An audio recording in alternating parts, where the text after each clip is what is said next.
Universidad Nacional Autónoma de México, en especialidad de docencia en el área de filosofía de las ciencias sociales, teoría crítica de la subjetividad y filosofía de la cultura.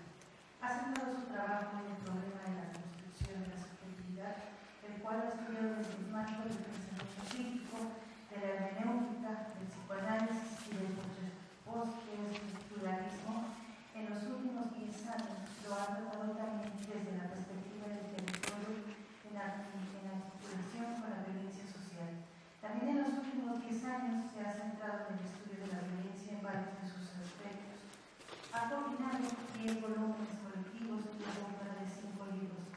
Teoría de la ideología de literatura de 1985, Conformación entre crítica y hermenéutica del año 1995, Diálogo y actividad del año 2005, Existir es construir, comunidad y pertenencia del año 2013, y el pensamiento sujeto, interpelación, identificación de Auguste Buffet desde el año 2019.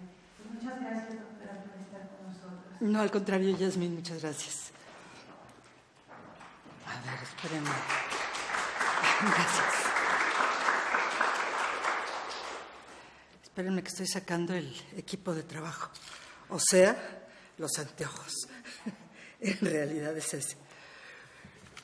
Bueno, pues déjenme nada más entender lo que está aquí, los micrófonos y esto, que yo no les entiendo mucho. A ver, ¿se oye? ¿Sí se oye? ¿Y por qué hay dos?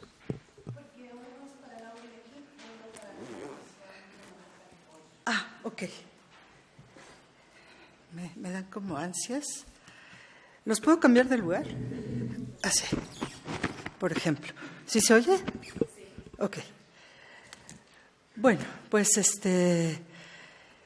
en primer lugar quiero agradecer la invitación que me hizo el doctor García Diego y también el doctor Antonio Rubial para tener esta charla con ustedes. Sobre todo porque para mí es muy importante poder compartir un tema que me resulta fundamental para entender justamente lo que estamos celebrando, digamos. Tengo entendido que estamos celebrando en este año los 100 años de la Academia Mexicana de Historia y justamente de lo que quiero hablar, de lo que voy a hablar, es de la importancia que ha tenido el psicoanálisis en el siglo XX, prácticamente en todo el siglo XX y será posterior. Entonces, es muy importante para mí poder compartir la importancia de un saber fundamental, poderlo compartir con ustedes. Y justamente a propósito de los 100 años que se están festejando, me parece también interesante que justo este año también cumple 100 años la publicación de un textito de Freud, precisamente que se llama si debe enseñarse, es una pregunta, ¿debe enseñarse el psicoanálisis en la universidad? Esto es fundamental porque no sé si ustedes saben, y si no se los contaré, el psicoanálisis ha sido proscrito, ha sido relegado, es un saber relegado y al mismo tiempo se puede decir que es un saber que ha transformado la idea que tenemos del ser humano. Ambas cosas al mismo tiempo.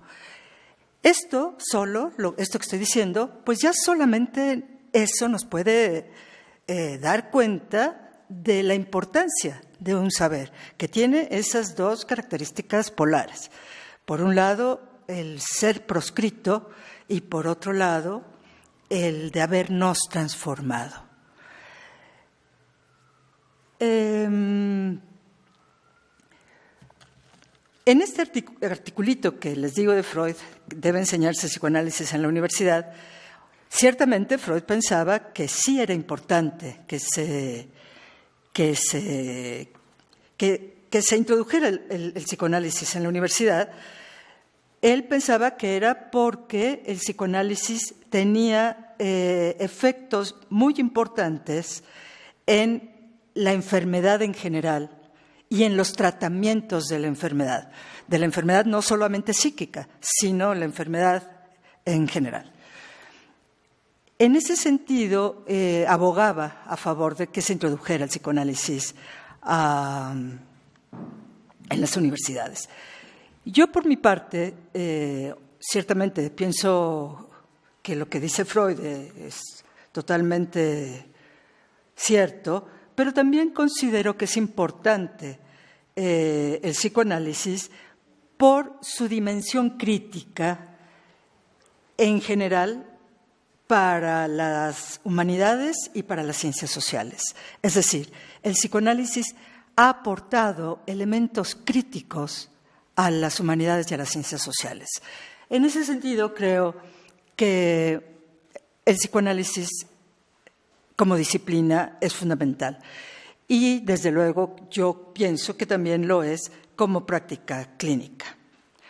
Ahora, para ver algunas cosas relacionadas con esto, lo voy a hacer ubicando el psicoanálisis en dos contextos que seguramente ustedes han ubicado, han tratado, han estudiado. Uno de ellos es el contexto de lo que se ha llamado la escuela de la sospecha. ¿Les suena? ¿No? Bueno, les voy a hablar un poquito de esto. Ese sería un aspecto dentro del cual voy a situar el psicoanálisis, la escuela de la sospecha. Por otro lado, el otro contexto es el de, justamente como les estaba diciendo, el de situar el psicoanálisis como un pensamiento peligroso, como un pensamiento con el que hay que tener cuidado, o por lo menos así se ha manifestado en muchos momentos a lo largo de su propia historia. Me voy a referir entonces a estas dos cosas, a estos dos contextos, digámosle así, en donde voy a ubicar esta disciplina o este pensamiento o este saber psicoanalítico. Antes de empezar con estos dos contextos, me quiero referir a algo que me parece paradójico, que tiene que ver con lo que les decía al comienzo, y quiero insistir en esto. Por un lado, el psicoanálisis, no sé si ustedes lo han oído, pero yo no me canso de oírlo, que se dice que ya Freud y el psicoanálisis ya pasó de moda. Esto ya no nos sirve actualmente. ¿Por qué? Bueno, porque ahora los problemas emocionales se pueden resolver de otras maneras. Para eso están los desarrollos farmacéuticos, para eso están los fármacos, ¿no? ¿Para qué necesitamos de estar hablando tanto tiempo? Porque además, como ustedes seguramente saben, son tratamientos a veces largos los que tienen que ver con el psicoanálisis. Y esto ya está muy superado, dicen, muy cuestionado. Podemos recurrir a los fármacos. Además, hay otro tipo de terapias mucho más fáciles, que se tratan nada más de que te refuercen el yo, ¿no? Que eso es lo que necesitamos para enfrentarnos a la vida y tener éxito y ser triunfadores y ganadores. Y por otra parte también están los sustitutos tecnológicos. O sea, la tecnología, ¿para qué está? Sino para justamente entretenernos y dar cauce a todas nuestras inquietudes e insatisfacciones. Tenemos muchas maneras de comunicarnos con las pantallas, como les voy a decir después, apretando botoncitos, y es una cosa muy fácil, y no en cambio estar ahí tirados en un sillón escuchando, o más bien a veces sin escuchar, porque luego ocurre que seguramente ustedes saben que hay psicoanalistas o ciertas líneas, digamos, de tratamiento psicoanalítico que tienen que ver con el psicoanálisis lacaniano, que es una de las líneas del psicoanálisis, que además ni siquiera hablan los analistas, ¿no? Nada más dicen que escuchan. Bueno, eso dicen los críticos, ¿no? Yo creo que sí escuchan. Y entonces, bueno, el psicoanálisis ya está caduco, en última instancia, por un lado. Y por otro lado, tenemos que el psicoanálisis, o más bien, que el pensamiento que descubrió Freud, es un pensamiento que ya se puede decir que es el suelo ideológico que pisamos todos los días. Es decir, en nuestros diálogos cotidianos ya usamos lo que en sus orígenes eran conceptos difíciles, como por ejemplo el concepto, digamos, el concepto del complejo de Edipo. Ahora hacemos chistes, bromas en relación con el concepto de Edipo. Y hay muchos otros conceptos, como por ejemplo todo lo que tiene que ver con los lapsus, con los actos fallidos, con el mecanismo de la proyección. ¿Cuántas veces en nuestras pláticas cotidianas les decimos a los amigos, oye, no te estés proyectando, ¿no? Porque ya eso es parte pero esto, antes, esto no se estilaba, vamos, porque no se estilaba, porque no podíamos hacer uso de esas expresiones, puesto que no se había desarrollado un saber que nos ha transformado. Esa es la paradoja, y es una paradoja que quería yo señalar antes de empezar, digamos, con lo que sería propiamente la ubicación en estos dos contextos que les digo. Esta paradoja, por un lado, el psicoanálisis ya pasó de moda, y por otro lado, vivimos el psicoanálisis, ¿no? Bien. Entonces,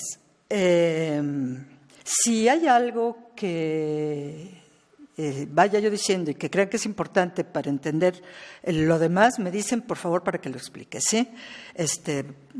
Si quieren que abunde un poco en eso o algo. Si no, de todos modos, al final vamos a tener bastante tiempo, porque yo no me voy a extender demasiado. Me dijeron que podían ser 45 minutos, una hora, para tener después una hora de plática. Entonces, podemos después platicar y discutir. Bien, entonces, como les decía, voy a ubicar al saber psicoanalítico, lo voy a ubicar en estos dos contextos.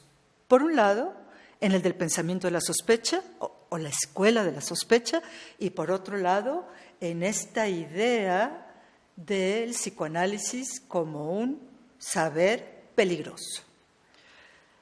Empezando con la escuela de la sospecha. Bueno, esta expresión, escuela de la sospecha, dejémosla así, en escuela de la sospecha, fue una buena idea de Paul Ricoeur. ¿Ubican a Paul Ricoeur?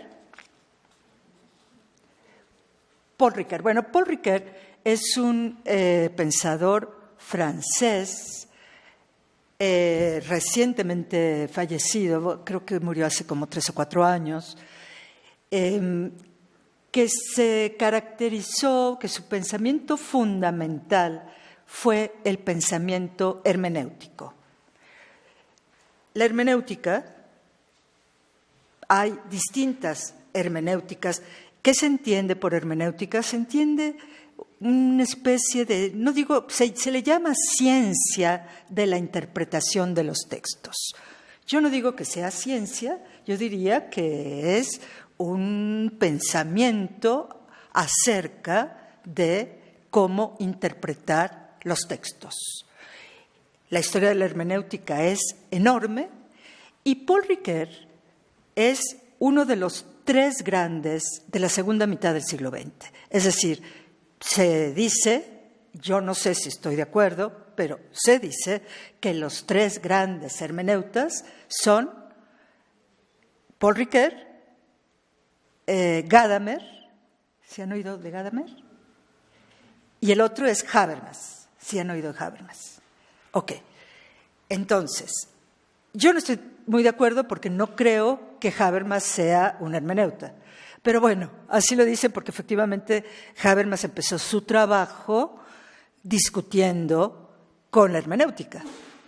Esto no quiere decir, salud, esto no quiere decir que Habermas se haya convertido en un hermeneuta en el sentido estricto, ni mucho menos. Pero bueno, así se dice, que Gadamer, Ricoeur y Habermas son los grandes hermeneutas del siglo XX. Dejémoslo así. Y Paul Ricoeur, entre sus curiosidades, entre muchas de sus teorías y hazañas, inventó este término de escuela de la sospecha, que es un término feliz, es un término adecuado, pertinente, y además que supone un cierto conocimiento de lo que justamente ha pasado y pasó en el siglo XX. ¿Qué es la escuela de la sospecha?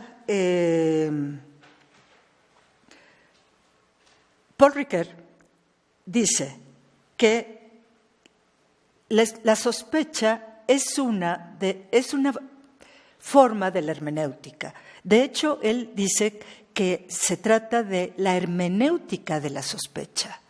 Hermenéutica de la sospecha. Es decir, es una manera de relacionarnos con el signo, es una manera de interpretar. Y a esta escuela de la sospecha, Paul Ricoeur ubica a 3 personajes. ¿Quiénes son estos 3 personajes? Marx, Nietzsche y Freud. Justamente, Marx, Nietzsche y Freud. ¿Y en qué consiste la escuela de la sospecha? La escuela de la sospecha, básicamente, según dice Paul Ricoeur, consiste en la crítica radical a las percepciones de la conciencia. Es decir, la sospecha, la escuela de la sospecha, es decir, Marx, Nietzsche y Freud, cuestionan las percepciones de la conciencia porque, según plantean estos 3 autores, la conciencia distorsiona la realidad. Entonces, hay que desconfiar de ella, de la conciencia. Y esta escuela de la sospecha nos enseñó a desconfiar de la conciencia. Lo voy a ir desarrollando para que vayan dándose cuenta de la importancia de esto. Bien, por otra parte, les decía que voy a ubicar el psicoanálisis como un pensamiento peligroso. No sé si a ustedes les llegó la presentación que hice de esta charla en algún papelito o a sus correos, creo que les llegan, ¿no? Una presentación de cada charla. Y no sé si se dieron cuenta que yo decía que, en relación con el psicoanálisis, que habitualmente se dice que si queremos que una reunión familiar o una reunión amistosa funcione más o menos bien, funcione con armonía, que normalmente se dice que no hay que hablar de 2 temas. No hay que hablar ni de política ni de religión. Y yo lo que añado es que tampoco hay que hablar de psicoanálisis, porque el psicoanálisis es incómodo. El psicoanálisis, en ese sentido, es peligroso. Después, en lo que voy a decir después, tal vez se van a dar más cuenta de por qué es peligroso. Y si no, cuando platiquemos, vamos a poder platicar perfectamente bien de esto. porque estoy segura que a todos se les van a ocurrir razones por las cuales, y seguramente que ustedes mismos han vivido, por las cuales el psicoanálisis les puede parecer que mejor no hablar de eso. Porque lo primero que te van a decir, si tienes la locura de decirle a alguien que vas con un analista, te van a decir, oye, pero ¿estás loca? Porque se piensa que uno va al analista, con un psicoanalista, porque estás loco o loca, ¿no? Para empezar, por eso es peligroso, porque está asociado con la sombra de la locura. Bueno, entonces les decía que el psicoanálisis como peligroso. Y también en la presentación que yo envié, la presentación de esta charla, mencioné una película de Cronenberg, que se llama justamente Un método peligroso. Y esa película trata precisamente del psicoanálisis. Es una película que se las recomiendo, es interesante, cuenta la vida, bueno, un pequeño fragmento de la vida de Freud en relación con Jung y cuenta otras cosas. Pero justamente se llama la película Un método peligroso porque lo que se muestra en la película es las pasiones y los conflictos que promueve el psicoanálisis y que hace que dos grandes amigos como Jung y Freud, no solo amigos, sino colegas, sino compañeros de ciencia, que juntos empezaron a construir una teoría, un conocimiento científico. Y fue tan fuerte lo que se desata alrededor de ese saber que se rompe la relación y además también tiene que ver con lo peligroso porque desata pasiones también en relación con los pacientes.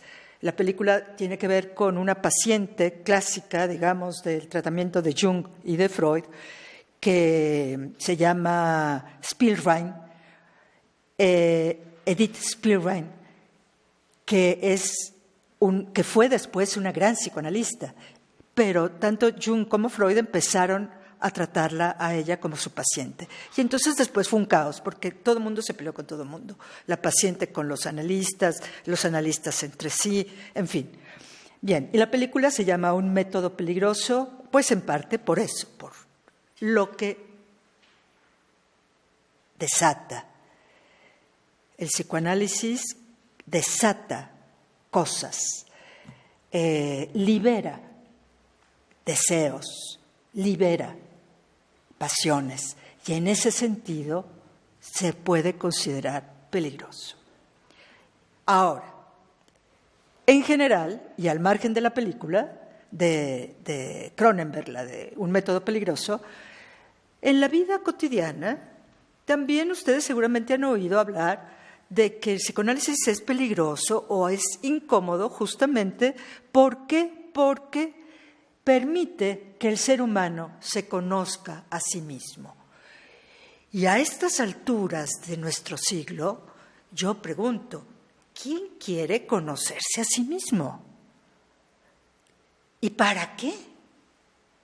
¿Para qué queremos conocernos a nosotros mismos? Si tenemos tantas cosas que conocer, tantas cosas que nos dan la tecnología, que nos podemos apropiar del mundo. ¿A quién le interesa conocerse? A uno mismo. Qué aburrido, ¿no? Podremos decir algunos.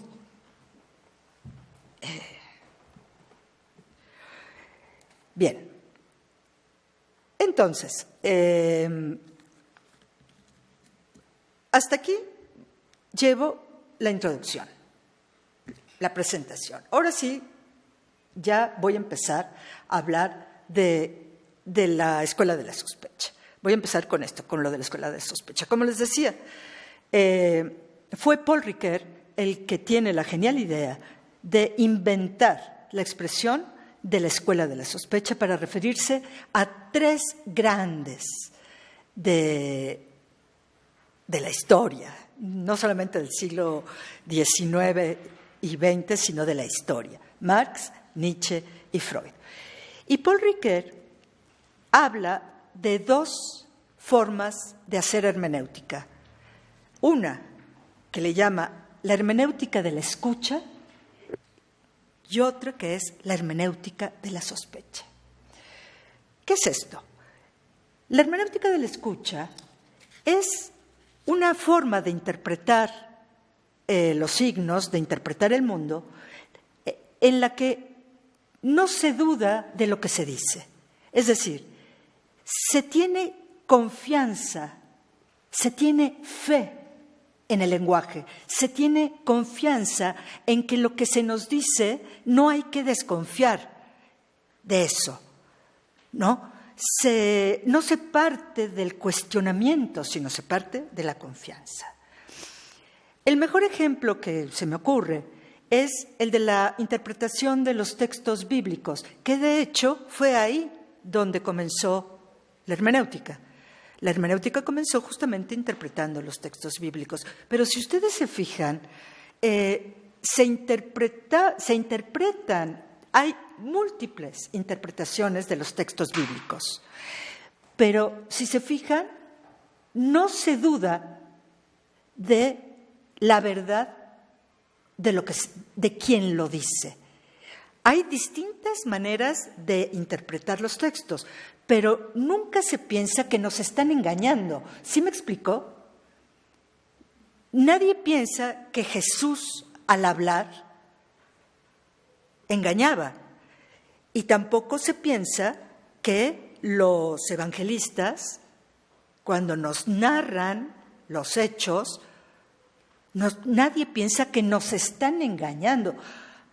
Quizás se hace una interpretación distinta de la otra, eso sí, pero no se piensa que nos están engañando. Bien, Ricoeur justo piensa que este tipo de hermenéutica es la hermenéutica de la escucha, de la confianza, de la fe. Ahora, está la otra hermenéutica que es de la que yo quiero tratar, que es la hermenéutica de la sospecha. Esta hermenéutica de la sospecha justamente parte de lo contrario, parte de la duda, parte de la desconfianza.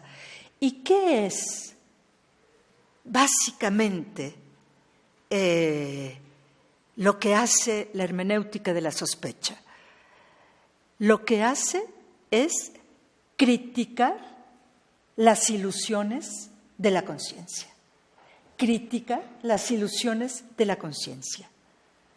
¿Sí? Piensen en Marx, que nos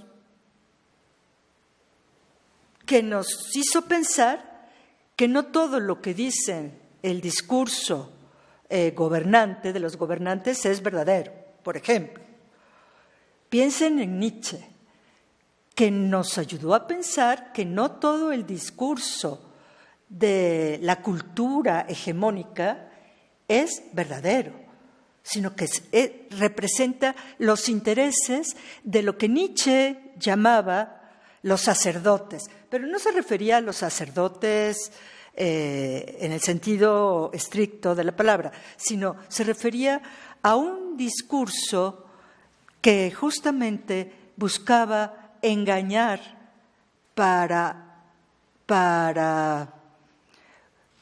de alguna manera reprimir ciertas formas de conducta de los individuos. Y obviamente en el caso de Freud es lo mismo. Nos enseña a criticar nuestras ilusiones acerca de que nosotros hacemos y decimos lo que nuestra voluntad nos indica. Es decir, que estamos gobernados, que podemos nosotros gobernarnos a nosotros mismos. Esto es lo que Freud nos enseña a desconfiar. Y en ese sentido, la escuela de la sospecha en general es una forma de leer los signos desconfiando de que lo que dicen es la verdad, desconfiando de la conciencia, es decir, de las ilusiones de la conciencia. Ahora bien, la hermenéutica de la sospecha, podemos decir que duda de lo que percibimos a través de la conciencia. ¿Por qué? Porque la conciencia distorsiona. Pero ustedes me podrán decir, bueno, pero esto de la duda, pues no es nada nuevo bajo el sol.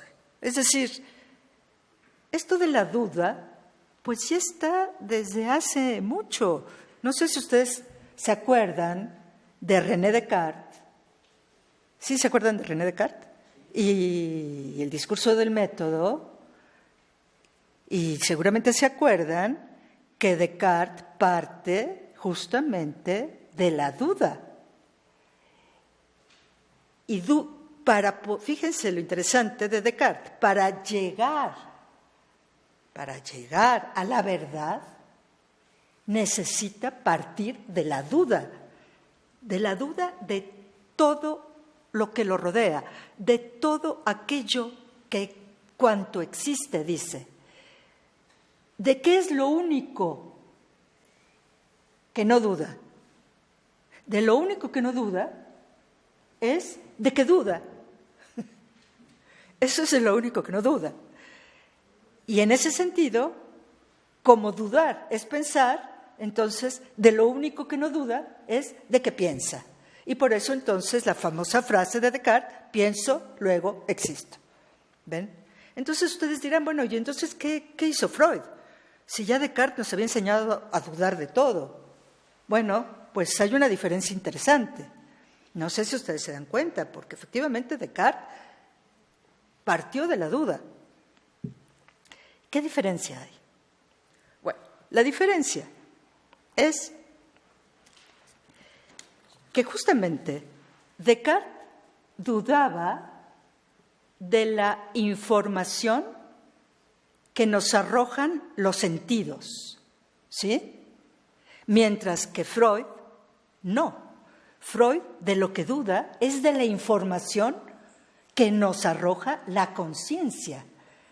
Nunca antes se había dudado de la información que nos arroja la conciencia. A partir de Freud ya dudamos de esa información. A partir de Freud, y como dice Ricoeur, de la escuela de la sospecha. Es decir, Descartes no duda de que la conciencia piense realmente lo que piensa. Freud, en cambio, sí llega a dudar de que la conciencia piensa realmente lo que piensa. Bien. Paul Ricoeur, cuando termina este estudio sobre la escuela de la sospecha, además de hablar de todos estos mecanismos de duda y de crítica de las ilusiones de la conciencia, tiene una conclusión afirmativa y positiva. No se queda nada más en este aspecto, digamos, negativo, que se puede decir negativo de la escuela de la conciencia. No, lo que Ricoeur nos dice al final es que lo que hacen estos tres pensadores, que comienzan dudando de la conciencia, lo que al final hacen es proponer una conciencia más amplia. ¿Y más amplia por qué? Ustedes dirán, más amplia porque entonces es una conciencia con mayor grandeza. No. Justamente es una conciencia más amplia porque conoce sus propios límites. Fíjense en la paradoja. Es una conciencia más amplia en la medida en que es una conciencia que conoce sus propios límites. Bueno, eso desde el punto de vista de Freud y desde el punto de vista de muchos pensadores y muchos que reflexionan sobre esto, eso es una grandeza. Tener conciencia de nuestros límites, eso es grandeza.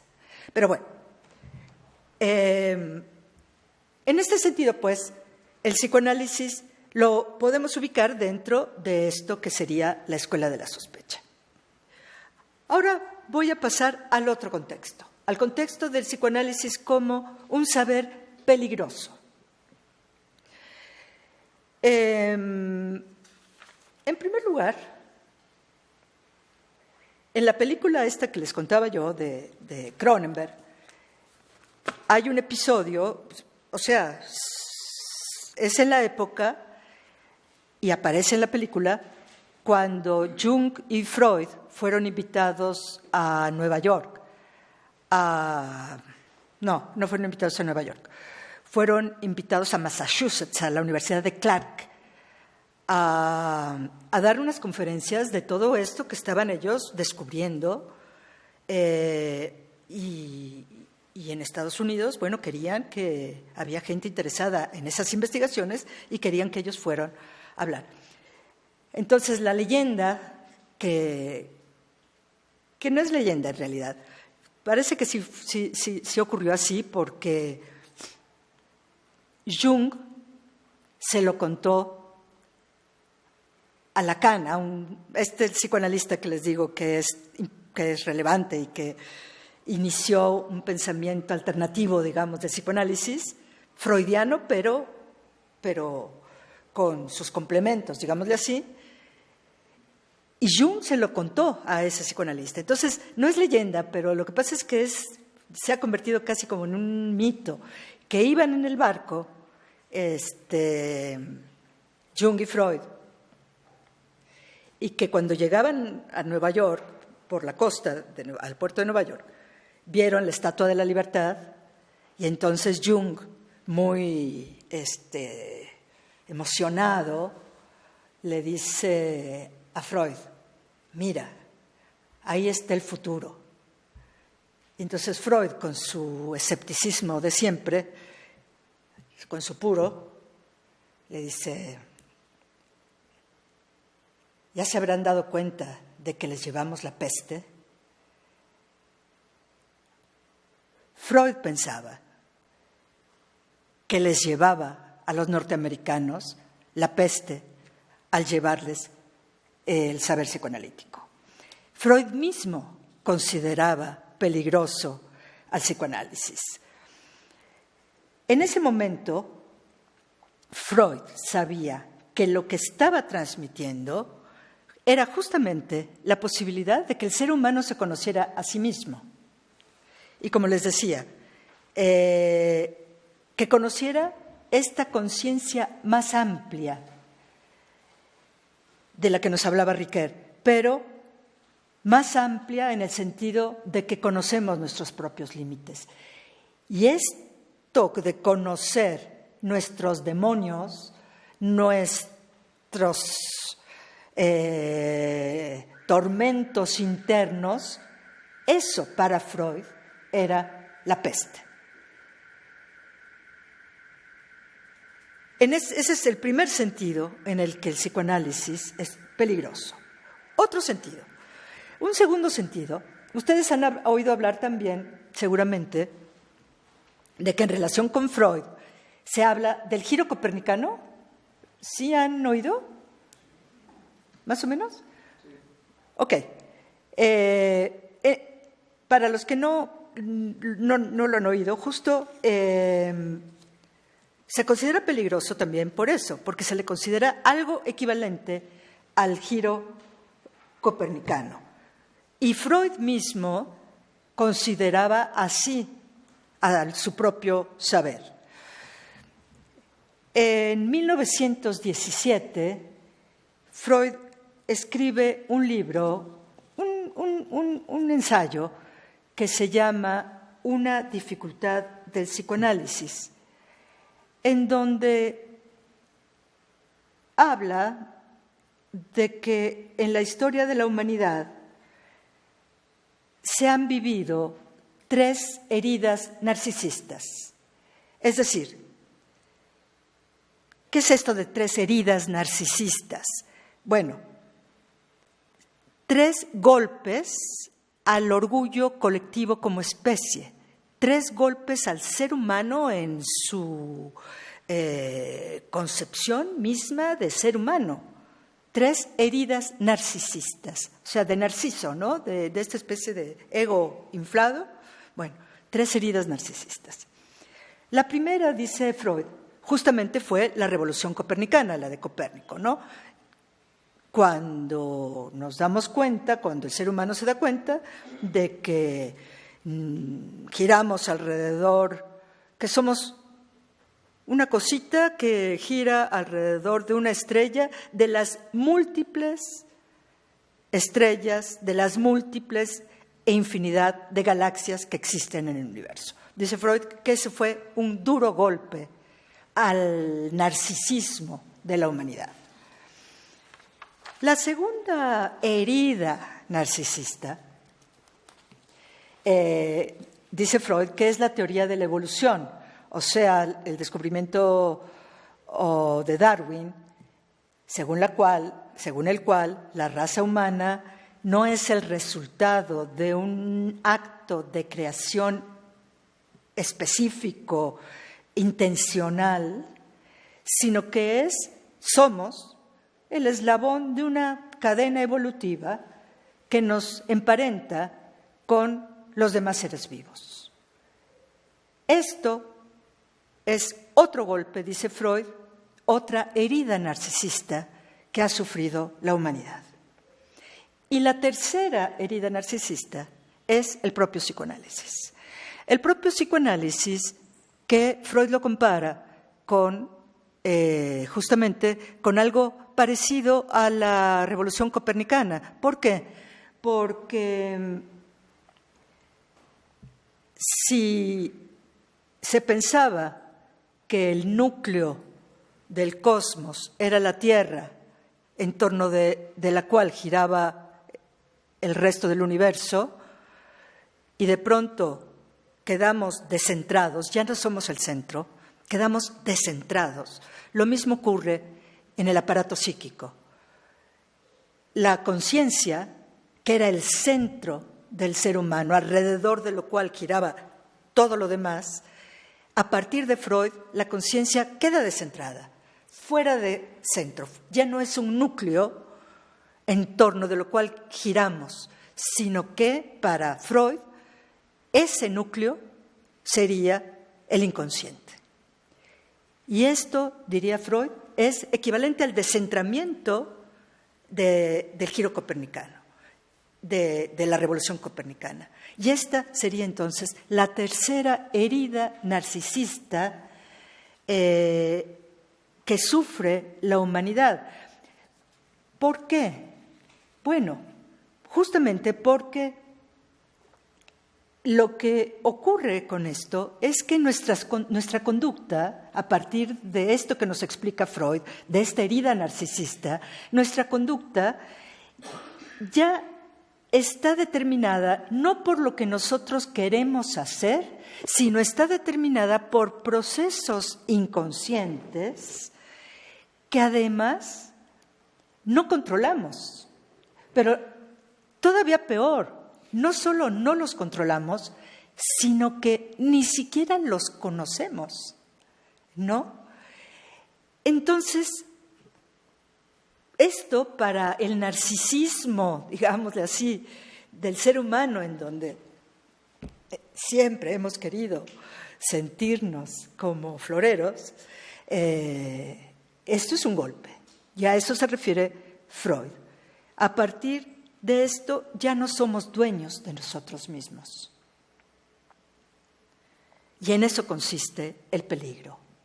en que ya no nos pertenecemos del todo. ¿Sí? Ok. La tercera, no son muchos, no se desesperen, nada más son 4, bueno, 5, 4 y un pilón. Ahorita vamos en la tercera. La tercera razón por la que se puede decir, o que se ha dicho, que el psicoanálisis es peligroso, es algo parecido a lo que dijo Paul Ricoeur de la Escuela de la Sospecha, solamente que esta vez lo quiero comentar y poner en palabras de un gran pensador del siglo XX y de nuestro siglo, que estoy segura que ustedes conocen.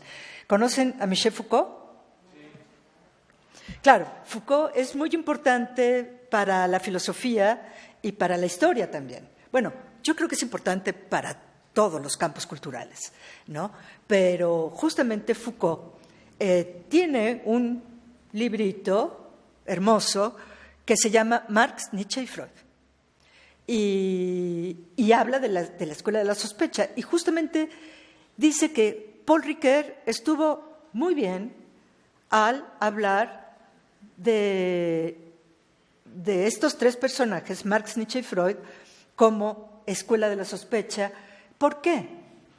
Dice Foucault, porque Foucault es otro estilo, no es como Ricoeur, que Ricoeur es muy serio.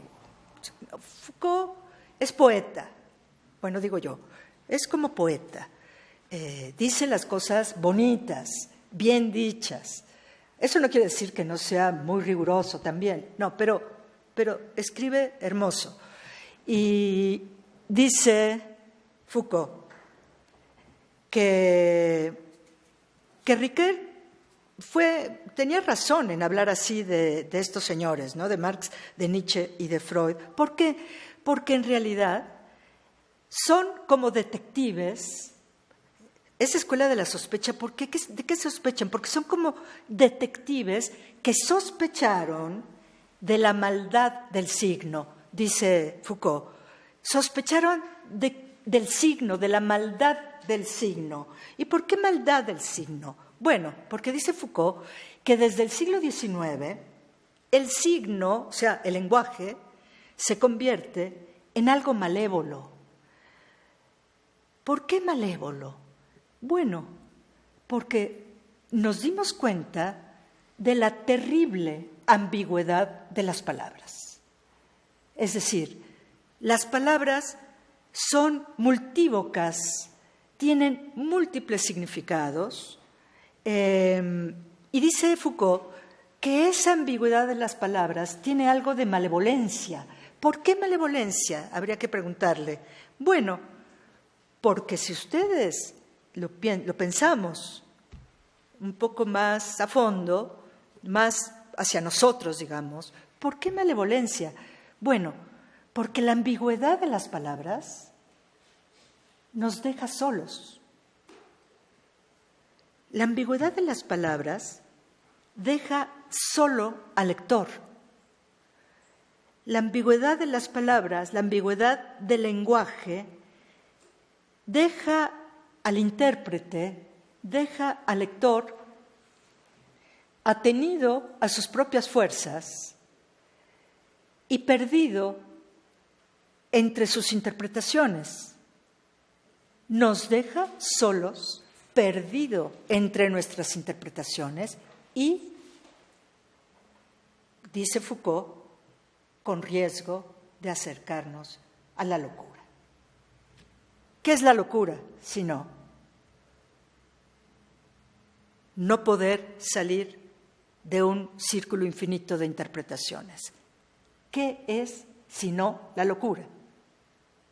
No poder poner un límite a las interpretaciones. Digamos, Nietzsche,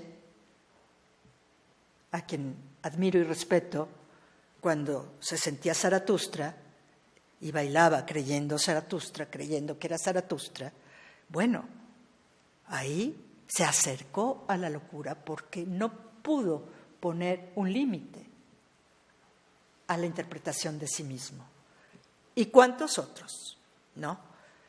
En ese sentido, dice Foucault que es cierto que estos pensadores, y Freud entre ellos, son malévolos porque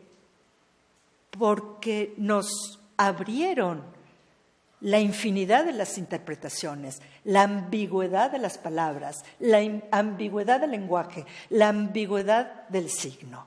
Y esto nos hace quedar solos y atenidos a nuestras propias fuerzas. Bien, esta es la tercera manera de pensar que el psicoanálisis es peligroso. El otro aspecto es un aspecto diferente y ya es casi el último, es un aspecto diferente y desde mi punto de vista yo le llamaría el aspecto político del psicoanálisis. Aspecto político, ¿por qué? Lo voy a enfocar esto desde una perspectiva que yo le llamo, junto con un psicoanalista argentino que se llama Néstor Brownstein, que no sé si ustedes han oído hablar de él, pero que es muy conocido en general en el mundo del psicoanálisis, ha trabajado y que es el tema de la política de la atención. La política de la atención. Entonces, voy a plantearlo esto desde la perspectiva de la política de la atención.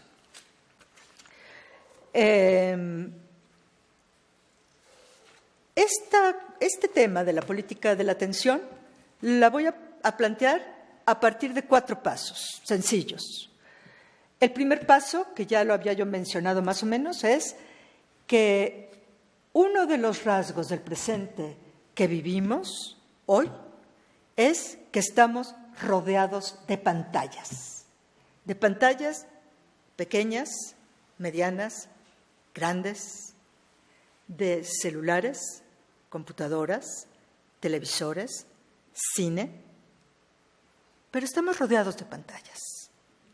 Nuestro mundo, hasta cierto punto, digamos, exagerando, pero para señalar que nuestro mundo pasa por las pantallas hoy día.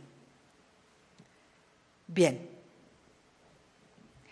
Y claro, las pantallas tienen papeles importantes, tienen el papel de comunicar, el papel de informar y el papel de entretener. Primer punto. Segundo punto. Además de todo esto, de comunicar, informar y entretener, las pantallas también captan nuestra atención. Se puede decir, y los teóricos de la comunicación lo sostienen, que el mundo contemporáneo se puede caracterizar, podemos decir que se define o se caracteriza por vivir una guerra por captar la atención de los individuos. Hay una guerra por captar nuestra atención. La atención de la gente es un bien codiciado. Si ustedes se ponen a fijar, alrededor de nosotros todo es llamar nuestra atención. Los espectaculares de la calle, todos los anuncios y todas las pantallas de las que voluntariamente nos rodeamos. Eso es lo que, en fin, ese es otro gran tema del cual no voy a tratar, pero que eso es también muy importante. Estamos rodeados de pantallas voluntariamente. Nadie nos las impone. Al revés, nosotros vamos y las buscamos. Bueno, ese es el segundo paso. Hay una guerra por captar nuestra atención. Ahora bien, si hay una guerra por captar nuestra atención, ¿cuál sería la contracara, digamos, de esto? ¿Cuál sería la otra cara, el otro lado de la moneda.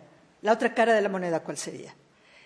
Si nos están llamando la atención y nos bombardean con mensajes y con información, etcétera, etcétera, ¿cuál es la contracara? Bueno, la contracara es que hay también algunas cosas que quedan excluidas, a las cuales no les prestamos atención. ¿Y cuáles son estas cosas? Bueno, hay algunas, voy a mencionar algunas, ustedes podrán después pensar en otras. Justamente una de esas cosas es que estamos todos en mayor o menor medida excluidos de algo, o excluidos del trabajo de los desempleados, o excluidos de algunos derechos por haber llegado a una determinada edad, o excluidos de servicio médico o del seguro social por distintas razones, o excluidos de una cosa o de otra, pero que hay infinidad de individuos excluidos de algo. Bueno, eso no lo vemos. Y hay otra cosa que tampoco vemos y que es la contracara de estos bombardeos de atención. Y esto tiene que ver con Freud y con el psicoanálisis. ¿Qué es lo que pasa? Estamos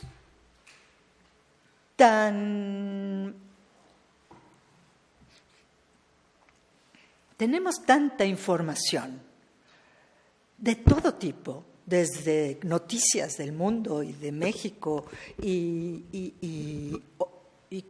todo lo que nos ofrecen para consumir, por ejemplo, todas las ofertas y los objetos que se pueden consumir, etcétera. Estamos tan bombardeados por estos mensajes que ocurre que no tenemos tiempo de escucharnos a nosotros mismos.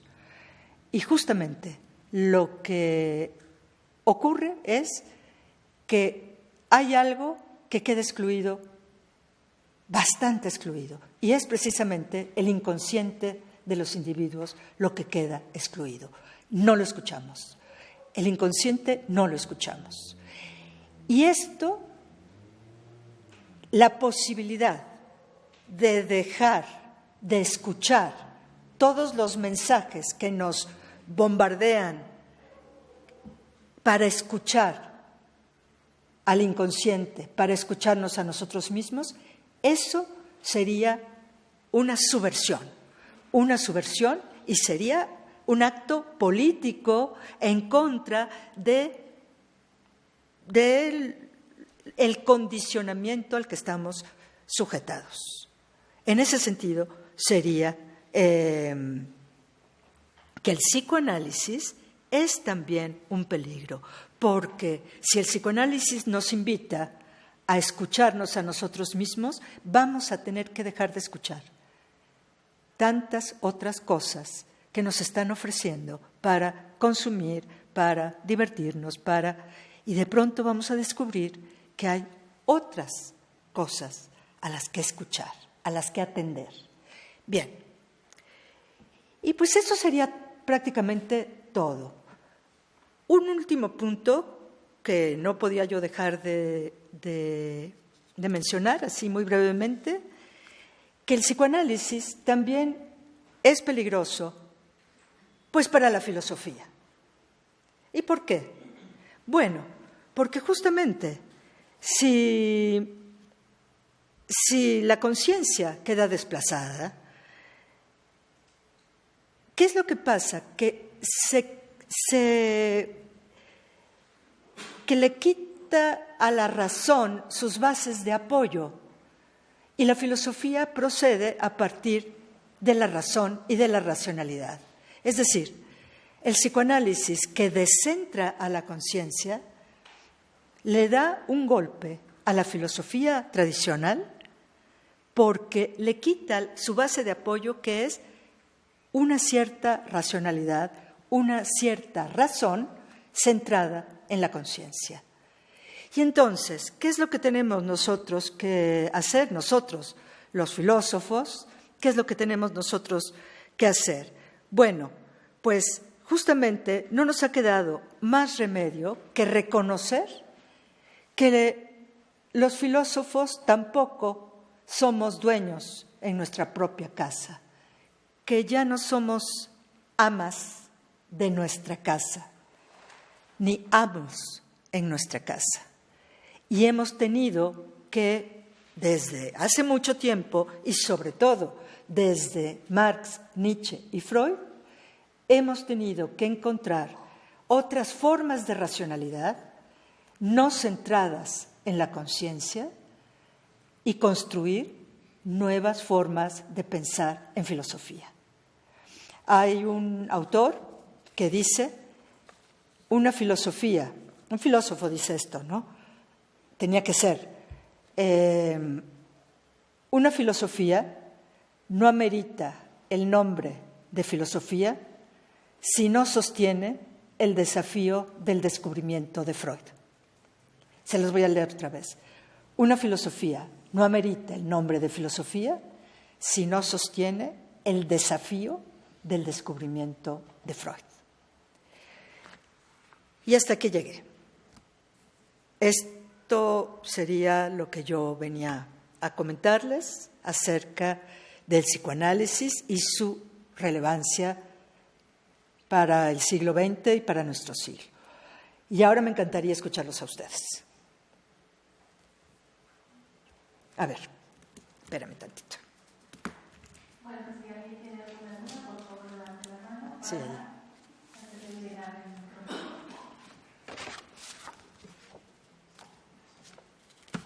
Sí, son tres dudas, tres preguntas. Solo. Ajá. Una, en la medida en que estamos llenos de información, en la medida en que el psicoanálisis es peligroso porque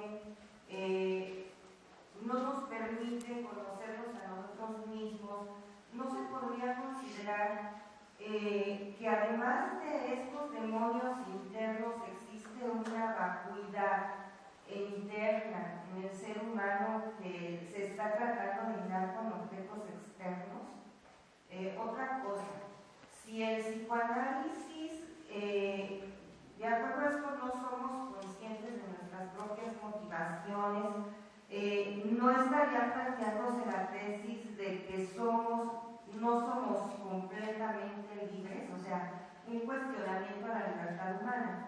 Y finalmente, si ha habido tres grandes heridas narcisistas en la historia de la humanidad, a su juicio, ¿cuál podría ser una cuarta herida narcisista en función de lo que estamos viviendo ahora como sociedad? Esas son básicamente. Qué interesante. Bueno, pues esta es otra conferencia, así es que nos vemos el próximo lunes. Sí, qué bárbara, digo. No, pues esto sí, efectivamente, cada una de tus preguntas da como para un desarrollo que ahorita desgraciadamente no puedo hacer, pero voy a intentar hacer lo que puedo, ¿no? En cuanto a lo primero,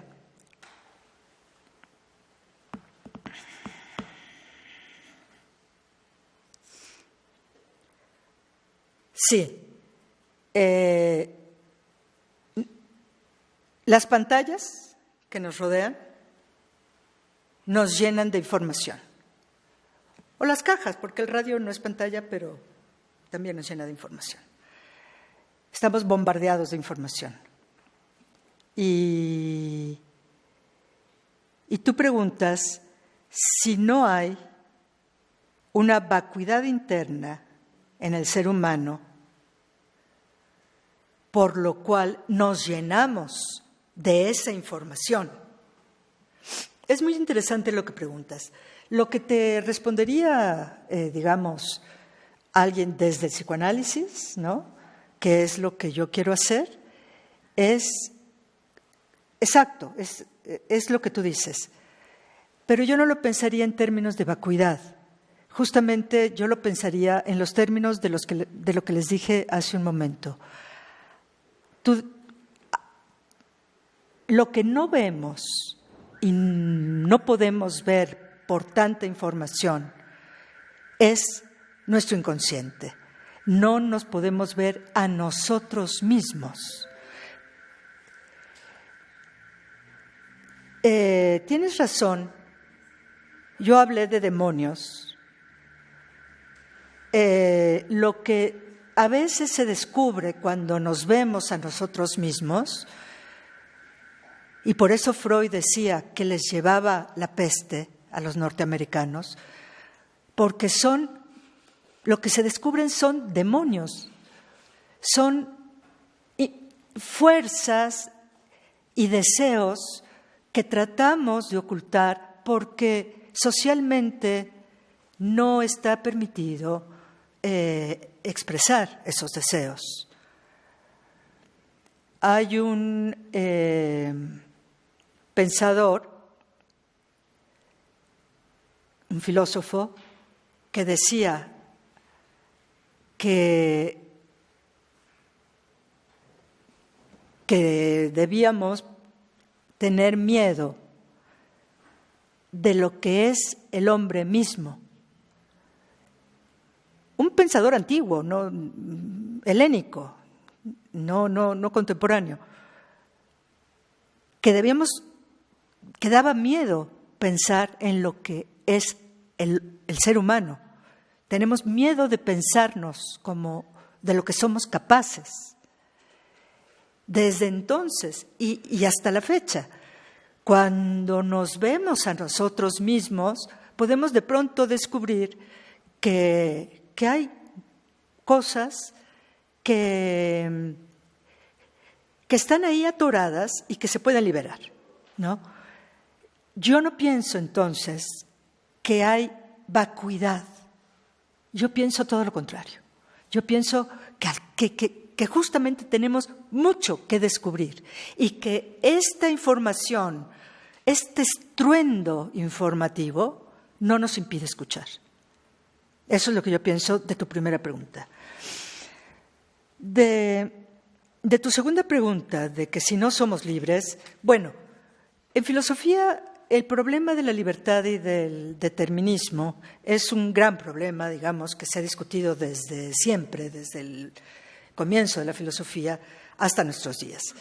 Efectivamente, a partir de cierta época, precisamente a partir del siglo XIX, en donde se desarrollaron ciertas disciplinas, ciertas teorías que hablaban justamente de una serie de condicionantes del ser humano, o sea, de distintas maneras en que el ser humano está condicionado, no digo determinado porque no es lo mismo, está condicionado.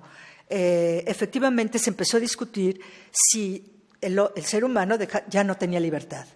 Bueno, a mí me parece que la respuesta filosófica a este tipo de problemas sería la siguiente. No somos libres en el sentido ingenuo de la palabra, es decir, en el sentido de que nuestra voluntad y nuestros deseos podemos nosotros orientarlos tal como decidamos. En ese sentido, no somos libres. No podemos realizar las acciones que nosotros queremos. Estamos condicionados por infinidad de situaciones. En ese sentido, no somos libres. Ahora, de lo que sí somos libres es de qué podemos hacer con todos aquellos condicionamientos que nos han marcado. Estamos atrapados, digámosle así, por una serie múltiple de condicionamientos. Bueno, conocerlos es importante. Conocer esos condicionamientos es importante, porque a partir de ahí podemos ejercer la libertad que nos queda para ver qué hacemos en lo poquito que podemos decidir qué hacer con esos condicionamientos. Entonces, ¿hay libertad? Sí. pero no una libertad ingenua como la que se pensaba, digamos, desde la filosofía tradicional, digamos. Ahora, tu tercer comentario, tu tercera pregunta, me encanta, pero no te la puedo responder. Seguramente me voy a dormir pensando en esto, y si quieres luego me das tu correo y te la mando por escrito. Pero es fantástica, es fantástica. ¿Cuál sería la cuarta herida narcisista? Me encanta. En este momento no te la puedo responder, pero de veras te pido que me des tu correo. Ok.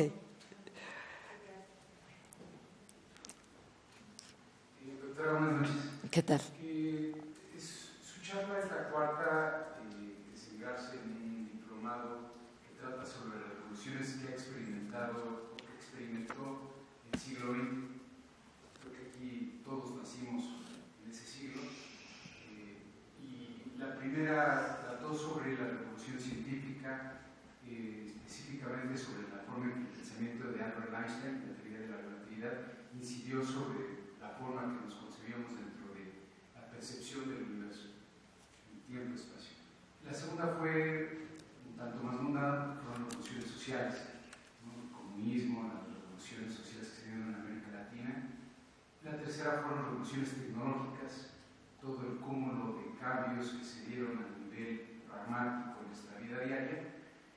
Y la que hoy usted nos viene a compartir es una revolución, pero al interior. Una revolución del tema de la forma que se percibe el individuo.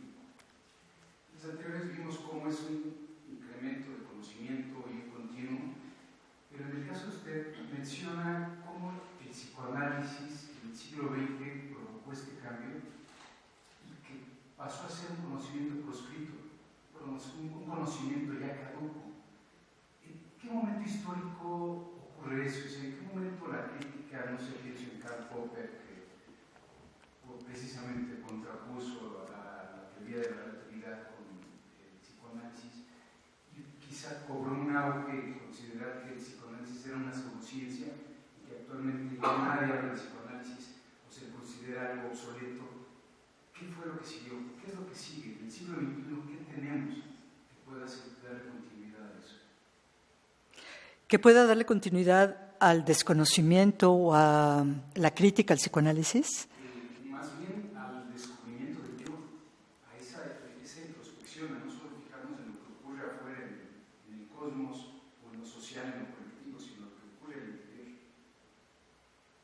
Es decir, que viene el psicoanálisis, se da por caduco, que sí. Bueno, lo que entiendo tu pregunta, creo entender tu pregunta. Es cierto que yo hablé de que el psicoanálisis se da por caduco.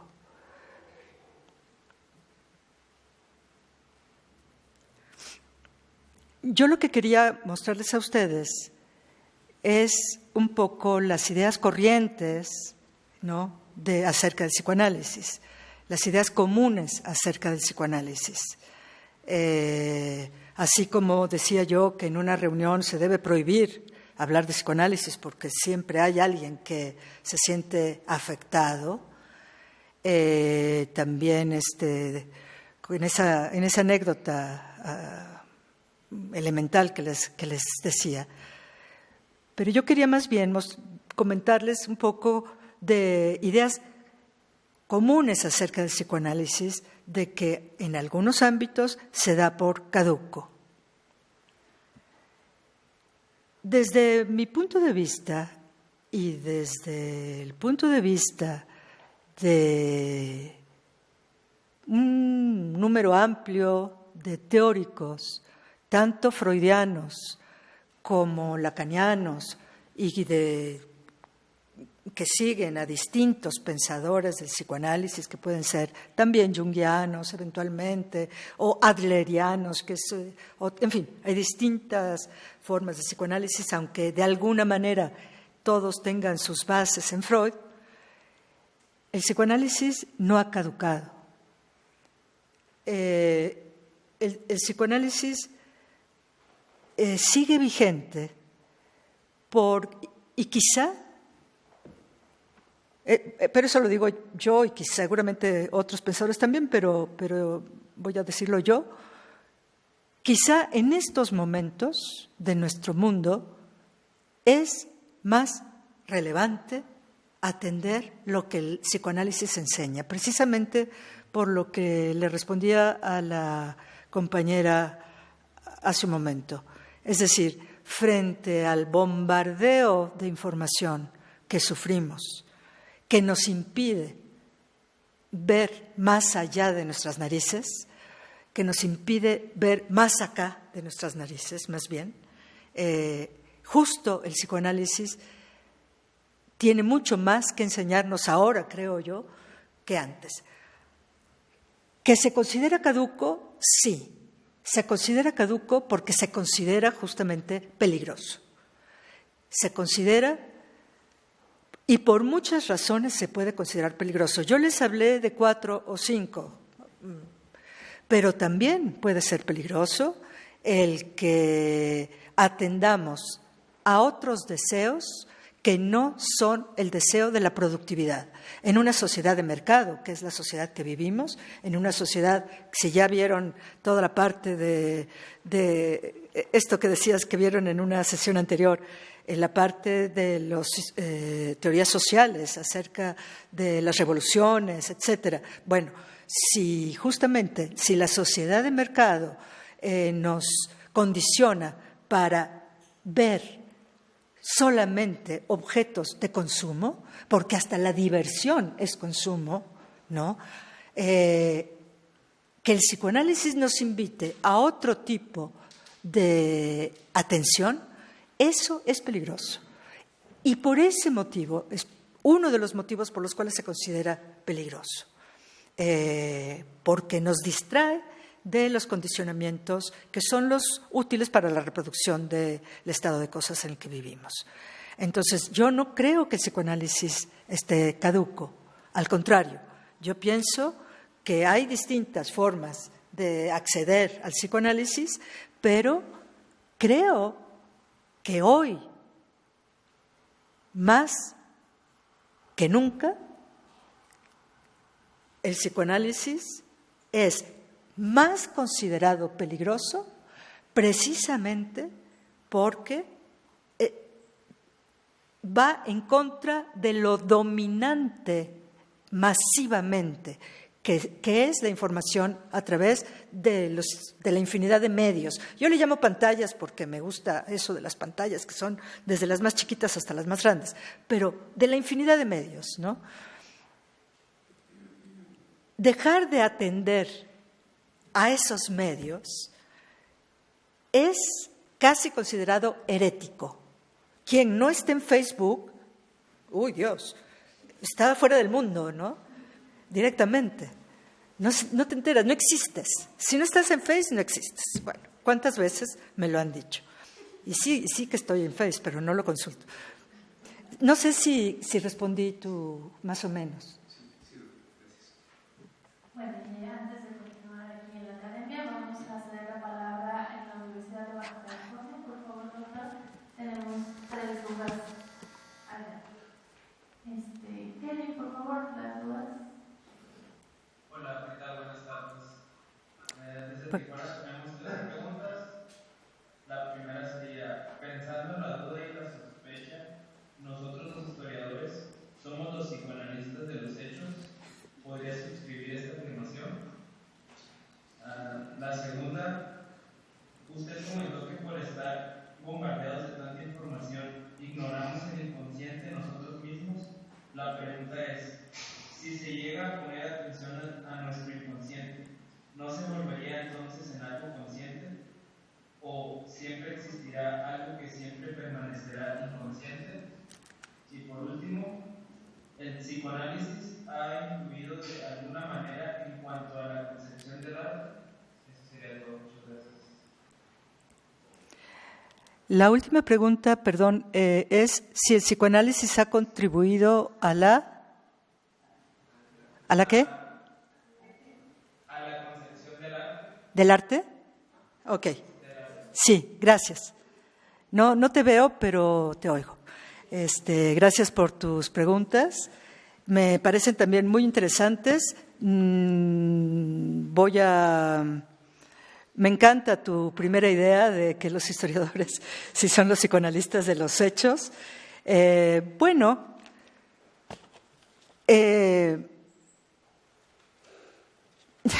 Jugando con tus palabras, hasta cierto punto se podría decir que sí, y claro que todo depende de cómo se ejerce el oficio de historiador o la práctica del historiador.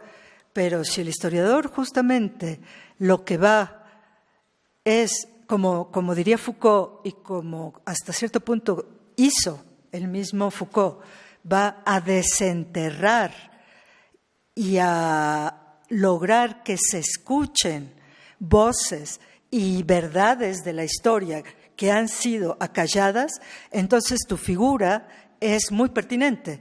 Sí, sería, digamos, no exactamente en el mismo sentido del inconsciente individual, pero sí se podría decir que hay una analogía del historiador en este sentido que digo de lo que dice Foucault, de lo que hace Foucault, que sería desenterrar, ¿no?, como arqueólogo que decía él que era, y darle voz a hechos que no se dejaba que hablaran. En ese sentido, me parece muy pertinente tu comparación. Por otro lado, esta idea de que si atendemos al inconsciente y escuchamos al inconsciente en contra un poco de tantos mensajes con los que nos bombardean, tu pregunta es si desaparece el inconsciente. No, el inconsciente no desaparece. Sí es posible, a través de ciertos mecanismos particulares o a través de ciertas casualidades también, que los temas que son inconscientes de pronto accedan a la conciencia. O bien por un tratamiento específico, precisamente para lograr ese objetivo, o a veces ocurre en la vida de las personas. A veces pasan cosas en la vida de las gentes, de nosotros mismos, pasan cosas que de repente se mueve algo y algo de nuestro inconsciente aflora la conciencia. Y eso pasa y eso es felicidad, vamos, eso es fantástico, eso es un acontecimiento. Y eso no quiere decir que desaparezca lo reprimido. El inconsciente es solamente eso, son cosas reprimidas que están ahí guardadas y que si no nos molestan, no nos vamos a preocupar por ellas. A lo mejor nos molestan y ni siquiera nos damos cuenta de que nos molestan, pero lo que está reprimido, es muchísimo. Así que no te preocupes, el inconsciente siempre va a estar. Y tu tercera pregunta es interesante porque fíjate que hay todo un debate al respecto. Es decir, hay líneas psicoanalíticas que dicen que no se puede realmente hacer el psicoanálisis más que con sujetos que tienen la capacidad de hablar y de escuchar. Entonces, una obra de arte que no puede ni hablar ni escuchar, no se puede psicoanalizar. O bien, psicoanalizar al autor de la obra, tampoco desde el punto de vista de esta corriente del psicoanálisis, que es muy estricta, no se puede psicoanalizar al autor de una obra que no estás directamente dialogando y escuchando y comentando directamente con él. La otra corriente del psicoanálisis sí lo acepta y se basa en los mismos estudios que hizo Freud de obras de arte. Seguramente tú sabes que Freud hizo estudios importantes de algunas obras de arte. Hizo un estudio de el Moisés, hizo un estudio de la Gioconda. Y los psicoanalistas rigurosos piensan que son buenas ideas que tiene Freud, pero que no se pueden considerar como psicoanálisis en el sentido estricto. Entonces, que el psicoanálisis haya aportado algo al arte, me parece que el psicoanálisis ha aportado algo a todas las disciplinas que tienen que ver con el ser humano y, por tanto, también al arte. Eso no quiere decir que se pueda hacer psicoanálisis ni de una obra de arte ni del artista que hizo esa obra de arte. No sé si contesté tus preguntas.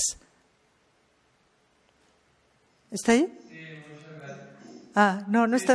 No está muy convencido, pero bueno. Ok. Público en general acá. No oigo. Eran preguntas del público en general Ok. de Baja California, Ok. de la universidad. Entonces, muchas gracias como siempre al público allá en Baja California. Regresamos aquí a la academia si alguien tiene otra duda.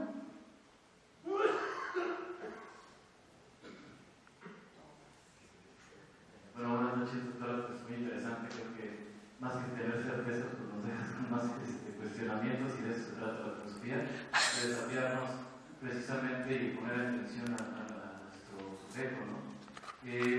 Son dos preguntas y espero poderlas explicar o que me darme a explicar.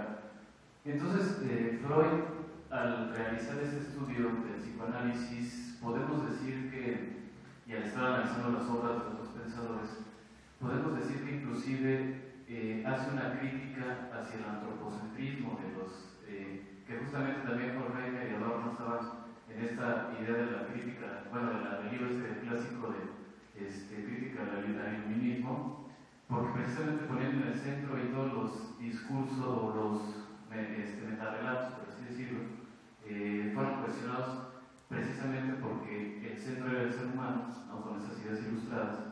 Y entonces el psicoanálisis viene a romper con toda esta idea del antropocentrismo, esa es mi pregunta. Y la otra,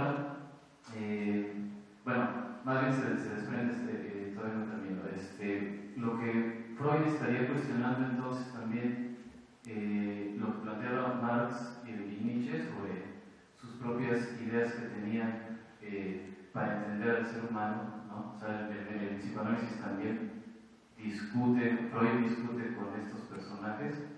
Y la segunda pregunta, existe entonces, porque me llamó mucho la atención con lo que terminaste de este filósofo que, me gustaría saber quién es la cita del desafío que el psicoanálisis tiene de ti, en los propios filósofos tienen que aceptar ese desafío.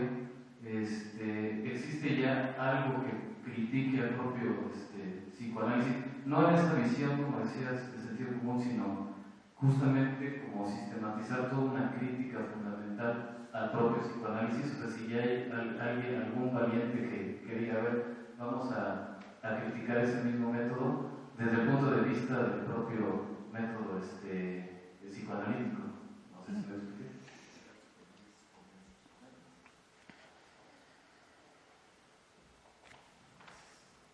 A ver, me parece que son 3 comentarios los tuyos. Ajá. El primero, ya sí, tú mismo ya lo contestaste, que efectivamente sí, Freud hasta cierto punto estaría también cuestionando el antropocentrismo. Es decir, en la medida en que está de acuerdo con las heridas narcisistas, pues también estaría, digamos, de acuerdo con el descentramiento del ser humano. De hecho, pues al estar de acuerdo con Darwin, que Freud estaba de acuerdo con Darwin, pues sí, de alguna manera está de acuerdo con este descentramiento también.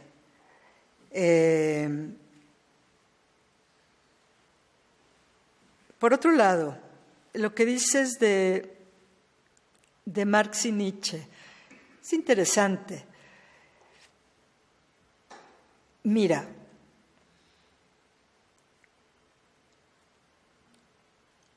hay pasajes que podemos encontrar en el Capital de Marx, pocos, ciertamente pocos, pero que los pudo haber escrito Freud. Precisamente pasajes que tienen que ver con la subjetividad humana y el mecanismo de funcionamiento de la subjetividad, por un lado. Por otro lado, cuentan, no sé si es leyenda o no, que Freud no quería leer a Nietzsche. Y no porque no estuviera de acuerdo, sino exactamente lo contrario, porque tenía miedo de dejarse influir tanto de Nietzsche que entonces ya no pudiera él pensar por sí mismo, pensar por cuenta propia. Imagínense ustedes el espejo, ¿no? Que la relación especular que tenía Freud con Nietzsche. Y por otro lado, sí es cierto que el pensamiento de Nietzsche, la obra de Nietzsche, tiene muchos puntos también que pueden ser freudianos, es decir, que se pueden cruzar, ¿no? Que estaban descubriendo, los tres estaban descubriendo, desde mi punto de vista y quizá desde el punto de vista de muchos, estaban descubriendo por lo menos dos cosas fundamentales. Que el lenguaje era el centro del ser humano, no la conciencia, y casi ni siquiera el inconsciente, o más bien, dicen los teóricos freudianos que el inconsciente está estructurado como un lenguaje. Pero Marx, Nietzsche y Freud descubrieron que el lenguaje era el núcleo de las relaciones humanas, no solamente del individuo, sino que también de los grupos sociales. Y por otro lado, los tres hablaron de distintos discursos que estaban reprimidos, los tres.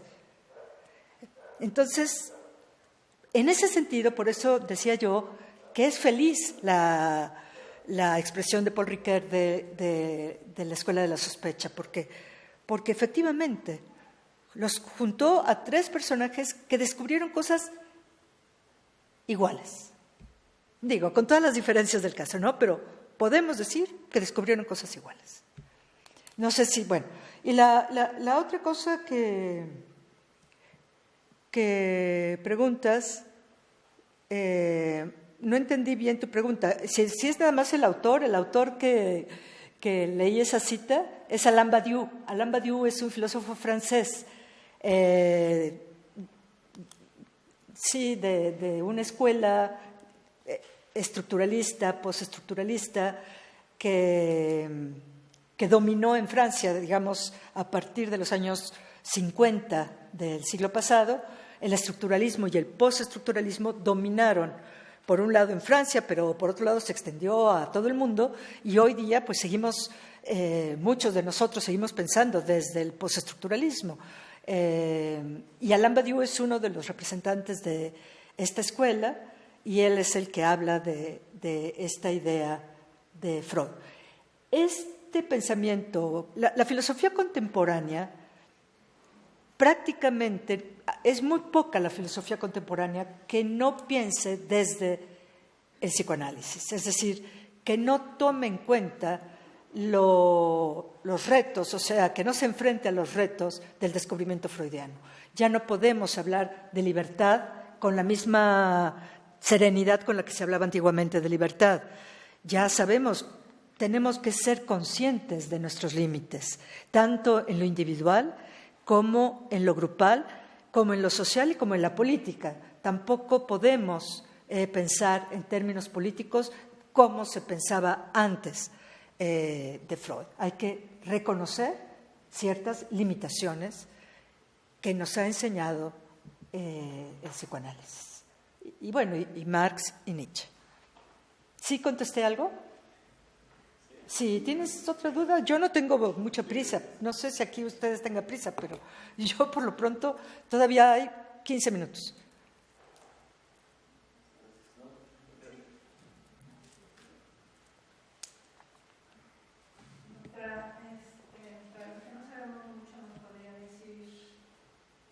Algunas definiciones de conciencia de varios autores, incluso en los mismos amigos Freud y Jung.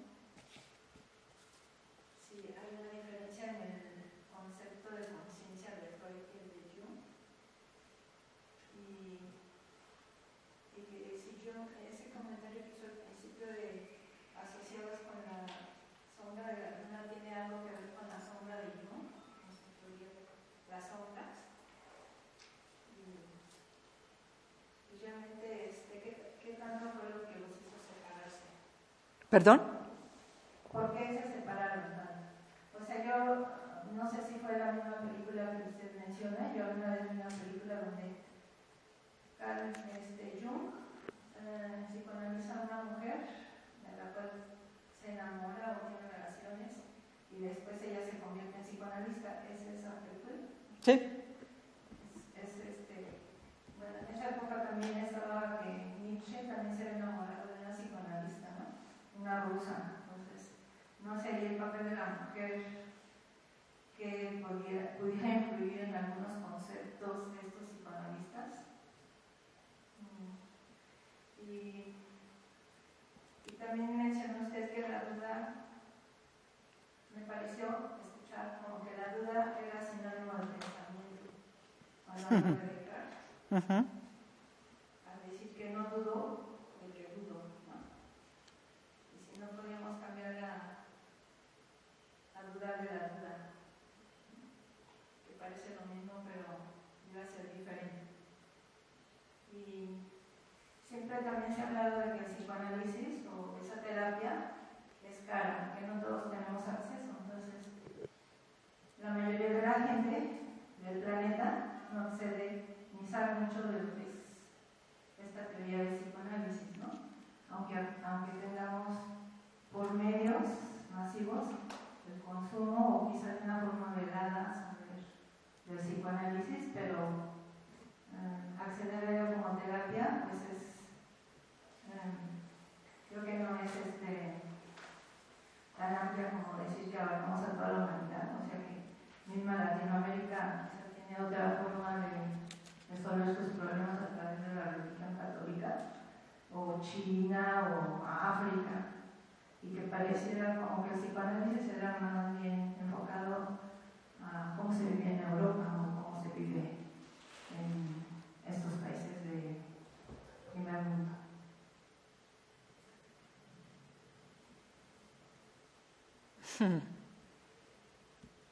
Oye, pues gracias por tus observaciones y preguntas.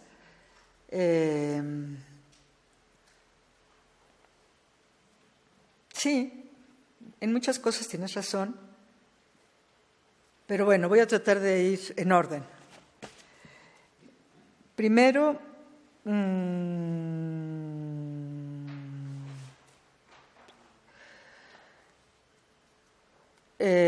la relación Jung-Freud. Una cosa es la película, donde efectivamente no se pelean por la mujer, ni mucho menos, para nada. No es un problema, aunque la chica esta, Spielrein, sí es cierto que se analizó con Jung. y después se peleó con Jung y fue a trabajar con Freud, a trabajar.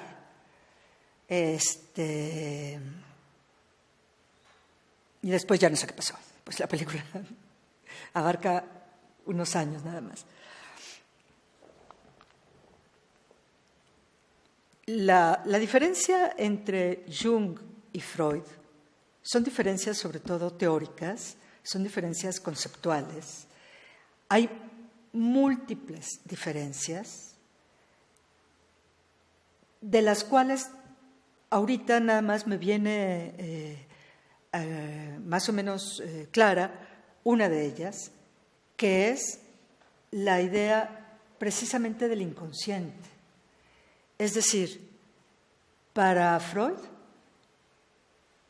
el inconsciente es individual y solo se puede analizar individualmente, solo se puede tratar en un tratamiento psicoanalítico individualmente. Para Jung, no. Para Jung hay símbolos colectivos, ¿sí? Hay símbolos colectivos y esos símbolos colectivos deben, para Jung, tomarse en cuenta en los análisis individuales. Y ahí hay un conflicto interesantísimo, porque tiene justamente que ver con el valor del signo, de lo que estábamos hablando al principio de todo, ¿no? Que tiene que ver con la hermenéutica, cómo nos relacionamos con las palabras, cómo nos relacionamos con los signos. Y bueno, yo puedo hablar de esto mucho tiempo porque me encanta, pero bueno, voy a hacerlo un ratito nada más. Un ejemplo. Para un mexicano, pongamos por caso, el águila tiene un valor, es un símbolo que tiene un valor específico. Si un mexicano se está psicoanalizando y aparece en sus sueños o en su discurso o en sus lapsus o en su comunicación con el analista, aparece el águila, efectivamente el analista podría tomar en cuenta esa aparición del águila como un símbolo nacional, ¿no? Eso diría Jung, ¿sí? O un junguiano. En cambio, un freudiano, no. Un freudiano tendría que averiguar de qué manera ese símbolo del águila se ha colocado en medio de toda la estructura de los signos y de las palabras que esa persona particular tiene en su conciencia o que va dejando salir del inconsciente, y probablemente ese animal o ese pájaro, águila, resulte que esté relacionado con una imagen que vio en el vestido de su madre o de su abuela cuando cumplió 5 años. Ve tú a saber. No sé si me explico. Para un junguiano, no. Si es águila y es mexicano, es símbolo nacional y símbolo patrio. Para un freudiano, no. Se contempla la posibilidad de que efectivamente el águila pueda tener que ver con un símbolo nacional. Pero primero hay que averiguar dónde está situado en esa estructura del individuo particular con el que se está hablando, ¿no? No sé si me explico. Sí, bueno, ok. Entonces, esa es una de las grandes diferencias entre Freud y Jung. Y hay otras que tienen que ver con conceptos muy importantes. Entonces, y ahorita no lo recuerdo bien, pido disculpas, pero creo que en parte, una de las diferencias importantes era la cuestión religiosa. Freud era ateo o agnóstico, como se dice, y Jung no. Jung era creyente. Entonces mezclaba Jung las cosas religiosas con las cosas psicoanalíticas, y Freud no estaba de acuerdo con esto. Entonces, bueno, eso marca pues diferencias teóricas fuertes, ¿no? Y luego, tal vez no respondo todas las cosas de las que comentaste, pero una que me parece muy importante y creo que tocas un punto sensible del psicoanálisis, que tiene que ver con la naturaleza de clase, para decirlo rápido. Es decir, es un tratamiento para el que tienen, al que pueden acceder solamente un determinado sector social que puede pagar. Esto es una crítica que se le ha hecho mucho al psicoanálisis. Y es cierto, en general es así. Sin embargo, también esto no es tan rotundo y radical.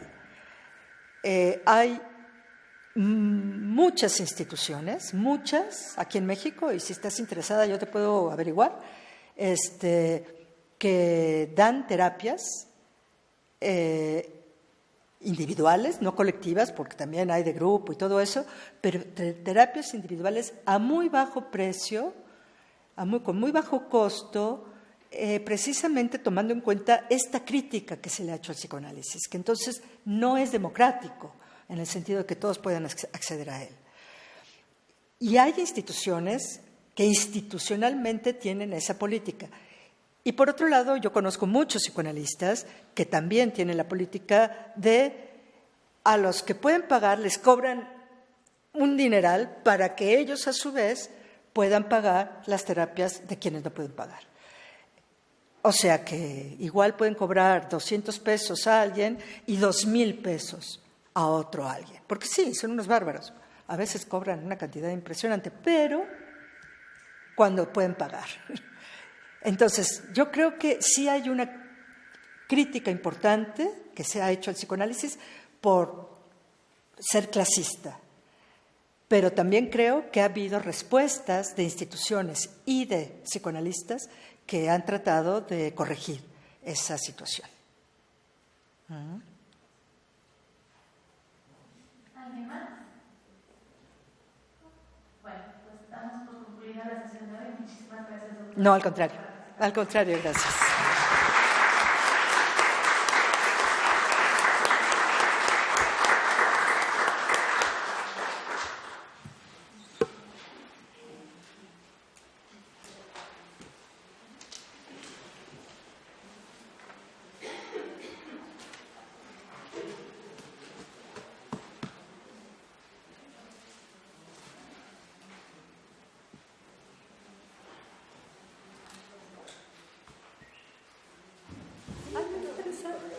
Sí, por favor.